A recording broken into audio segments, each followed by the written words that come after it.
I had debated about this because there's people who don't think much of Cam Ward. There are fans in and out of Carolina who believe that Ward should have been replaced as the starter a few years ago. And for me, I'm torn. He comes into the league in 05-06. He's drafted in 2002. First round draft pick. Good stats out of Red Deer. And 2005, he makes his debut. The NHL's coming out of a season loss to a lockout. And Cam Ward comes in and wins 14, loses 8, and 2 overtime losses. 3.68 goals against average, 882 save percentage. Not fantastic. Not fantastic. Not bad. Considering he's a rookie, it's his first year. There was more goals being scored in 05-06 than any other season since, other than, oddly enough, so far 17-18. In the playoffs, everything turns around for him. Carolina had a goaltending issue going into the playoffs. Coming out of those playoffs, they no longer had a goaltending issue. He wins 15 games. I remember they were down against Montreal. They switched to Ward, and I thought, well, at least the kid will get some work. Nope. They won. They won big. 15 wins, 8 losses, 2 shutouts that spring. 2.14 goals against, a 920 save percentage that spring. He was on the map. Something happened though with that. So Cam Ward has this rookie year of rookie years, and he wins a Conn Smythe Trophy, but an expectation was put on him because of that year that he could never reach. He was the first rookie goaltender to lead a team to a Stanley Cup since 1986 when Patrick Waugh did it. And, of course, in 2016, Matt Murray did it.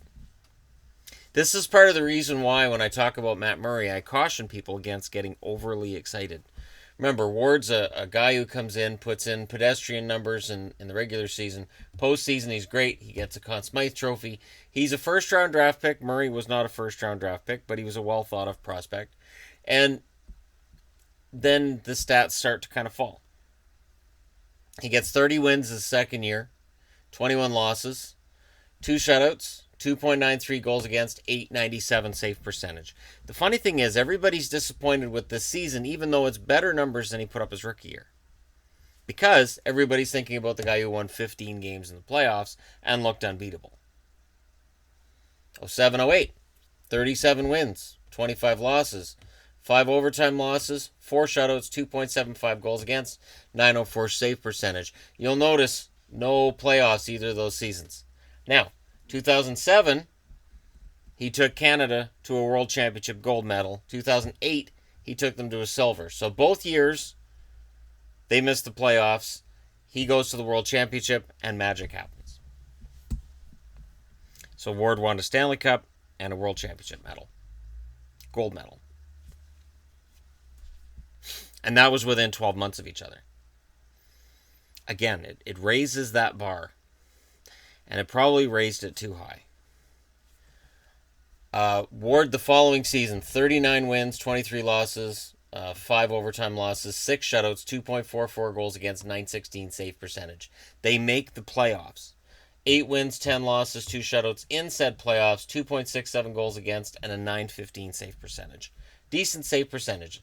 Both years that he's made the playoffs. But remember, he's been in the league since 05. He's made the playoffs twice. Doesn't matter how good Cam Ward's been. Doesn't matter what he's done. He plays in Carolina. Team sucks. Franchise sucks. So as a result, Cam Ward has always kind of had that stigma that he plays for a loser. And when you're a goaltender and you play for losing teams, you don't get the same respect as a guy who plays for winning teams. In 10-11 here, so 2010-2011, 37 wins, 26 losses, 10 overtime losses, 4 shutouts, 2.56 goals against, 923 save percentage. No playoffs. 11-12.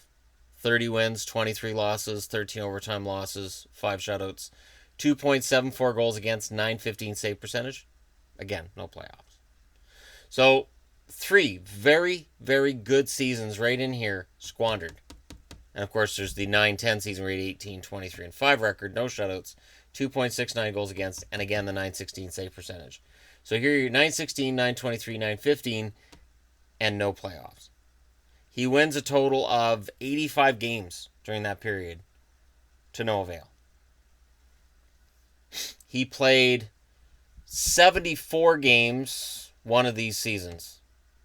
This one. He played 74 games that year.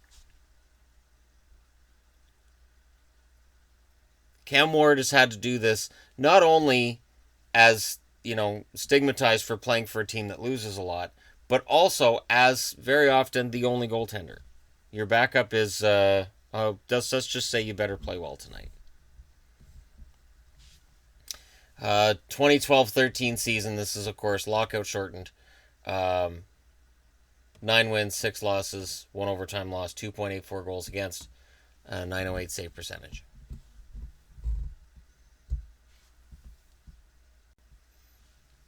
I wanted to look something up here.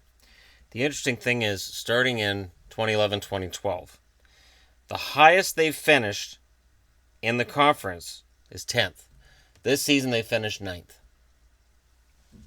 So the highest that they've finished is 10th. They had 19 wins, 25 losses, 4 overtime losses. The interesting thing is here. Injuries. Cam Ward has had injuries here and there. And in 13-14, I believe it was Hudobin that came in and played well for Carolina. And it's right in about here. 10 wins, 12 losses, 6 overtime losses, 3.06 goals against, 898 save percentage. It's right about here that people start saying Cam Ward is not a starting goaltender in the NHL. Cam Ward is not the guy.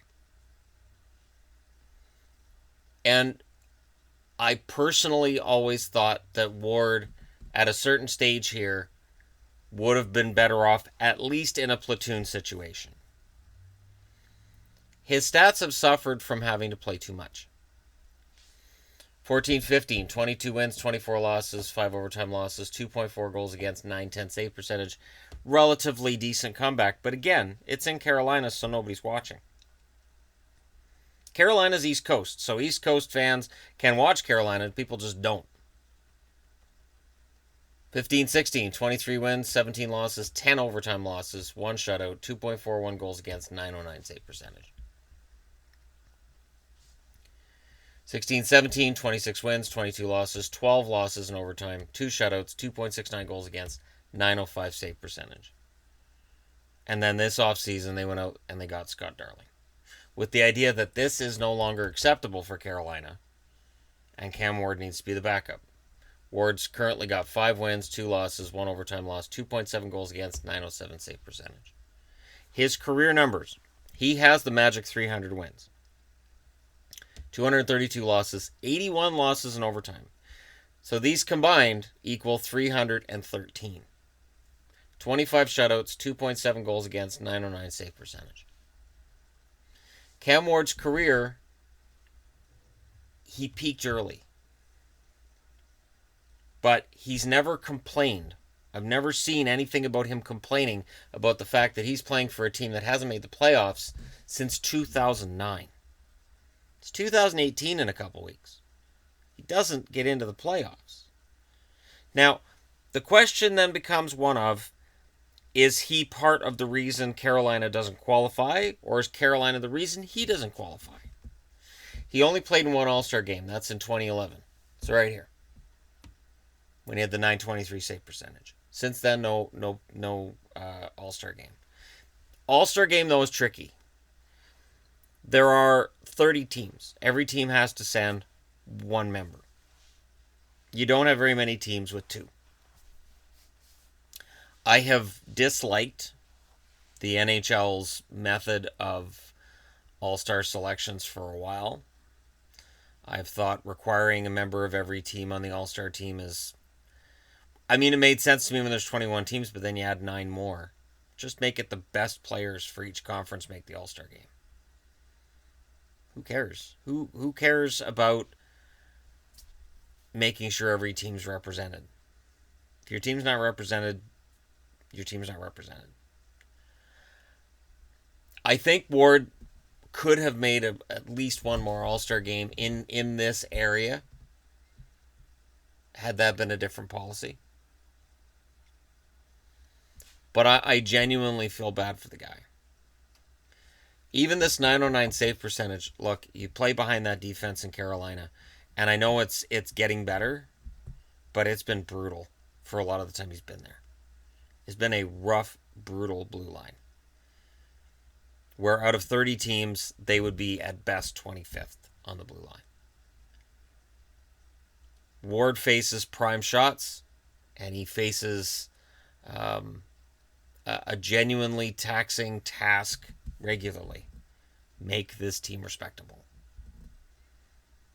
Now, he's got help, in theory, with Scott Darling, but now that Darling has kind of not been the savior that some people had hoped, it could come back to this guy again. Could be up to Cam Ward. And part of the reason why I can do a video on 300 wins for Cam Ward, and I don't have a problem doing that, is because it's an interesting story. Here's a guy who comes into the league relatively unknown. First round draft pick, sure. Late first round draft pick. Goaltenders are a little unreliable in terms of being able to figure out who's going to be good and who's going to be bad when you draft them.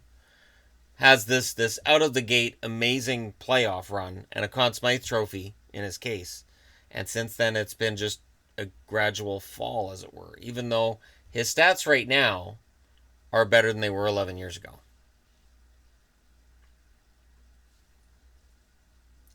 I don't know that he's a better goaltender.